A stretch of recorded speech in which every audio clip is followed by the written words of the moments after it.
Kaya tinatanong ko, on your own personal capacity, binibigyan kita ng last chance. Alin dito yung peke? Hindi pwedeng maging dalawa totoo. As a matter of fact, ang katotohanan dito, isiningit nyo lamang, ginawa nyo parehong resolution para hindi halata yung fake resolution. Yun ang katotohanan dyan.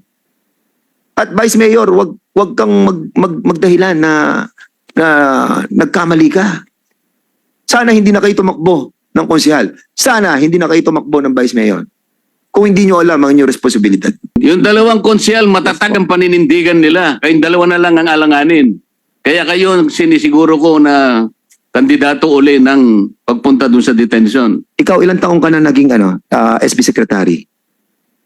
Since 2016 po. Oh, ang tagal mo ng SB Secretary, hindi mo alam ang difference between resolution and ordinance? Sir, yun po ang... Dapat alam mo ang difference ng resolution at ordinance. Sa pagtanggap mo ng dalawang resolusyon, sa iyo bilang ikaw ay SB Secretary, doon pa lang nagkamali ka na. And Pag may nag-motion dito, I will not object anymore. Napakatigas na ang ulo mo.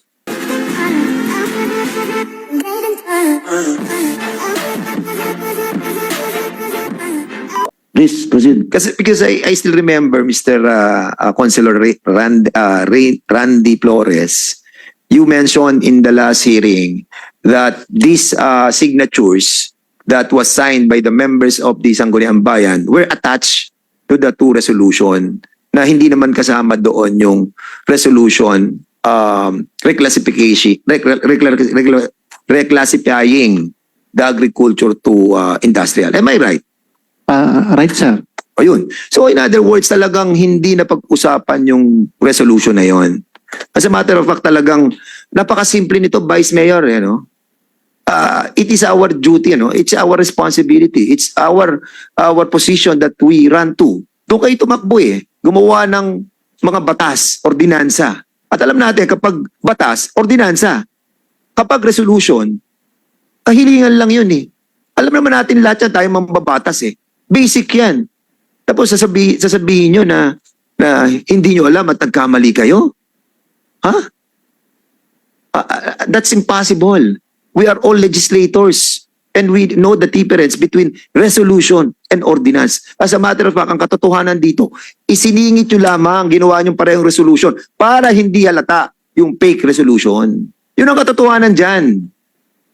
At Vice Mayor, wag kang magdahilan na nagkamali ka. Sana hindi na kayo tumakbo ng konsehal. Sana hindi na kayo tumakbo ng Vice Mayor. Kung hindi nyo alam ang inyong responsibilidad. Thank you, Chairman Dan. May I now proceed, Mr. Chair? It's a different issue. Hindi, di pa ako tapos. Hindi ka pa tapos. Please So, proceed. last chance, kasama ka na, Vice Mayor? Santos. Vice Mayor Santos, kasi may involved na pera rito 5 million pesos Ikaw ba naniniwala na ang isang resolution number hindi maglaman ng dalawang magkaibang resolution? Siyempre po, hindi po. So, gayon din ang paniwala ni Secretary George Carino. Gayon din ang paniwala ng lahat. Sapagat ang isang resolution lamang, ang isang number ay doon nakakapit. Hindi pwedeng dalawa. Ang ibig sabihin nun, pagka dalawa, obviously yung isa peke. Yun ang tinatanong ko. Last chance. Ikaw, maring sabi mo nagkamali ka. Pero noong nakaraan, parang tumitindig ka na hindi mali. Pero ngayon, inaamin mo ba na hindi po pwedeng maging dalawa sa isang number lang ng resolution? Yes po. Okay. Your Honor. Ngayon, last chance. Alin dito yung peke? Yung resolution inquiring the loan from Land Bank o yung resolution reclassifying several titles of lands? Isa lang. Alin ang peke? Para sa inyong dalawa. Kung hindi, magmo-motion ako. Siguro po yung iniisip ko po nito, yung siyempre ano po yung mga konsyal, talagang Yung dalawang konsyal, matatag ang paninindigan nila. Kayong dalawa na lang ang alanganin. Kaya kayo, sinisiguro ko na kandidato uli ng pagpunta dun sa detention. Pero binibigyan namin kayo ng pagkakataon. Alin ang peke? Ako po, maaaring yung reclassification. Oh. Secretary George. Sir, I just want to inform you na si Vice Mayor po, dahil nakasamba po itong kasong to, sir, ano po? Ang tinatanong ko, alin ang peke? Si peke, si Vice Mayor? Sir, let me just, Hindi, no, pabayaan mo na yung mga premises na yan. mayroon po Alin ang peke?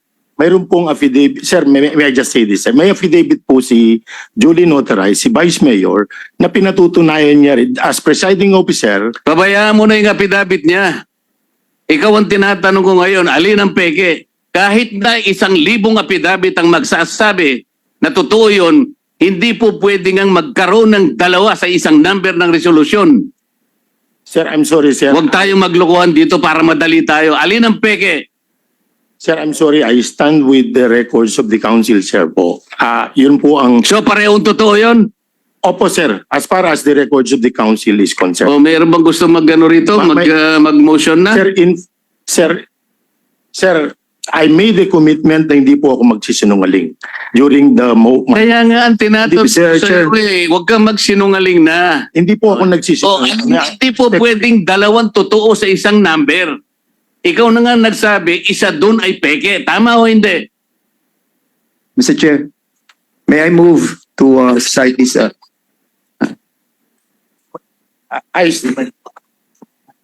Hindi pwedeng dalawa ang totoo dito, isa lang ang totoo.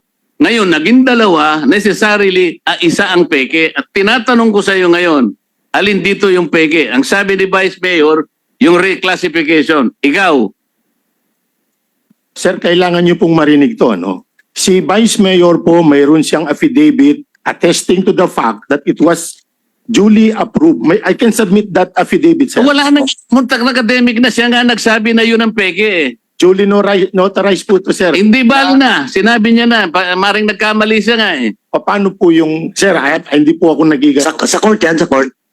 At ano po, opo, sa court. Mayroon pong administrative case dito, sir, eh. Pending before the Sangguniang Panlalawigan. Ang banggit po do sa affidavit ni Vice Mayor na it was duly approved as presiding officer, sir. And my answer is in alignment with that, sir. Hindi po ako nagsisinungaling dito. Mr. Chairman, dahil po natin dapat pag-usapan bang ibang issue and we are wasting our time with this person. Ikaw, ilang taong ka na naging SB Secretary? Since 2016 po. Oh, ang tagal mo ng SB Secretary, hindi mo alam ang difference between resolution and ordinance? Sir, yun po ang... Dapat alam mo ang difference ng resolution at ordinance. Sa pagtanggap mo ng dalawang resolusyon, sa iyo bilang ikaw ay SB Secretary, doon pa lang nagkamali ka na and now you're insisting on lying. And may I move, Mr. Chairman, that because we cite this person in contempt. I object, Mr. Chair. Respectfully, Your Honors. Yun po kasi yung... Sir, Nagmumove ka eh, di mag-object ako. Sandali. SB Secretary. Hintay mo muna ma-recognize ka, please. Thank you. So, there's a motion by Congressman Dan Fernandez, Chairman Dan, and it was objected by Chairman Akop.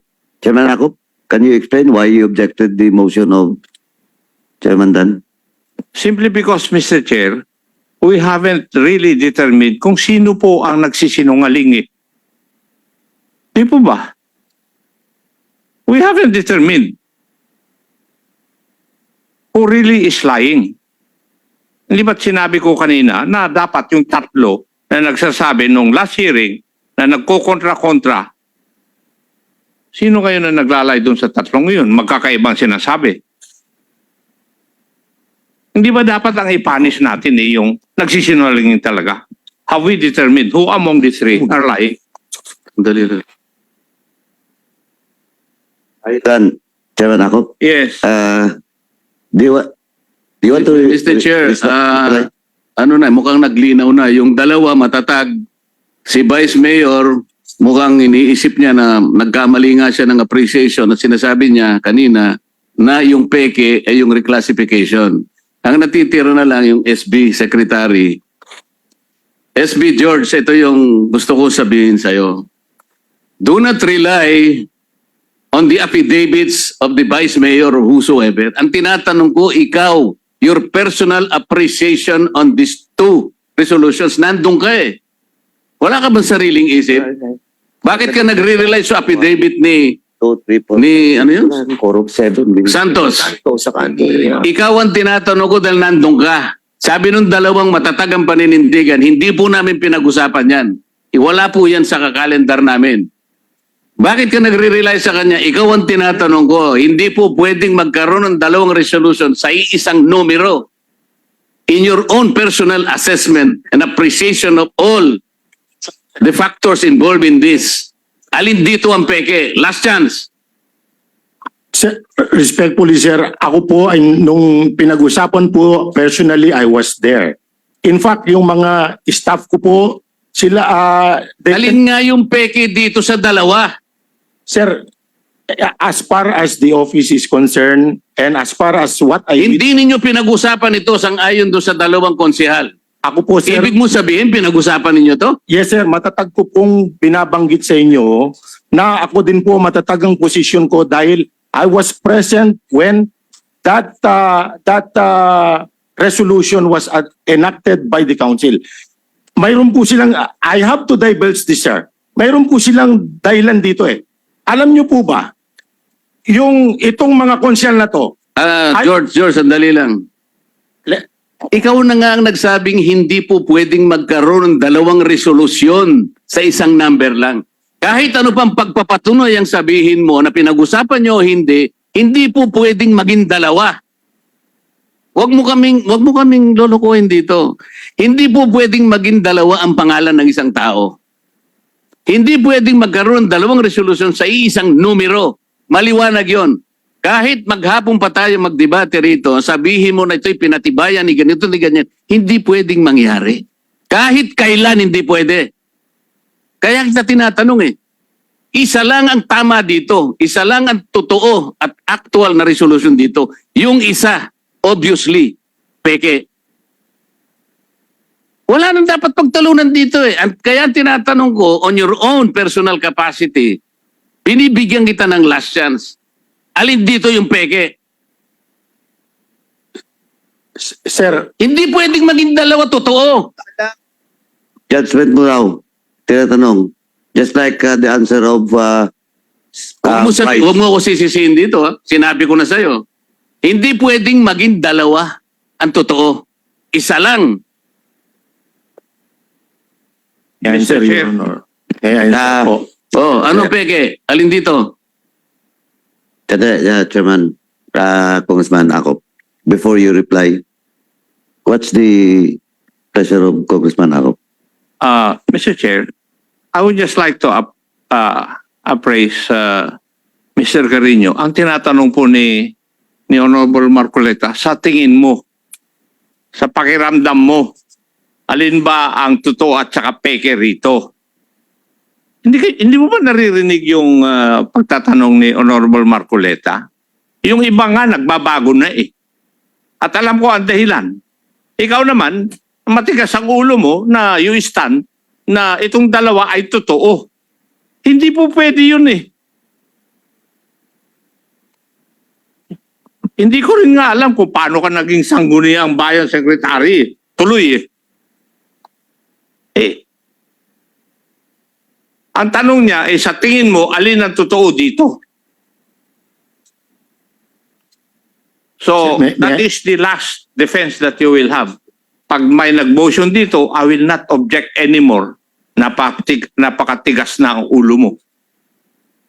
As a matter of fact, Mr. Chairman, I have a pending motion. And if you will continue to lie, I will not withdraw my motion. Let it be.